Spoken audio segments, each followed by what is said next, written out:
আমরাই কেন টার্গেট হই? ভোট এলেই কাপে পৌলমী, যার শৈশব কেড়ে নিয়েছিল একটি বোমা। মাত্র 3 দিন আগে কালীগঞ্জ উপনির্বাচনে ভোট হিংসায় প্রাণ হারিয়েছে 10 বছরের কিশোরী তামান্না খাতুন। তার মৃত্যুর খবরে স্তব্ধ হয়ে যায় রাজ্য। আর ঠিক তখনই 7 বছর আগের দগদগে স্মৃতি ফিরে আসে এক অন্য কিশোরীর মনে, হারোয়ার পৌলমী হালদার। ভোট সম্পর্কে কিছুই বুঝি না, তাও কেন আমরা বারবার টার্গেট হই, প্রশ্ন করে সে। ভোটে বোমার শিকার হয়ে 2018 সালের 20 এপ্রিল হাত হারায় তখন মাত্র 8 বছরের পৌলমী। সকালবেলায় বাড়ির সামনে ফুল তুলতে গিয়েছিল সে। সেখানে গাছের নিচে পড়ে থাকা একটি বোমাকে খেলনার বল ভেবে হাতে তুলে নেয়। নতুন বল পেয়ে খুশিতে ছুটে যায় দাদুর কাছে।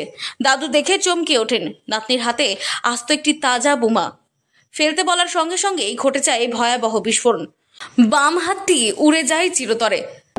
আমরা তো ভোট সম্পর্কে কিছু বুঝি না, তাও আমরা কেন বারবার টার্গেট হয় আমরাই বুঝি না। আমরা তো এখন বাচ্চা, তাও আমাদের ওপরেই কেন এইসব হয় আমরা সেটা বুঝি। 13 বছরের মেয়ে, ও মারা গেল একটুখানির জন্য, মানে মানে ভোটের জন্য তার জীবনটা চলে গেল। সে ভোটের মধ্যে ছিলই না, তাও তার জীবনটা চলে গিয়েছিলাম। ওখানে আমি ফুল গাছের করে একটা বল, মানে বোম ছিল, আমি সেটাকে বল ভেবে বাড়ি এনেছিলাম। তারপর আমার মামার বাড়ির দাদু আমাদের বাড়ি আসতো প্রত্যেকদিন সকালে করে, তা এসে বলে ওটা বল না, ওটা বোম। বলে যখনই বলেছে বোমটা ফেটে গিয়েছিল।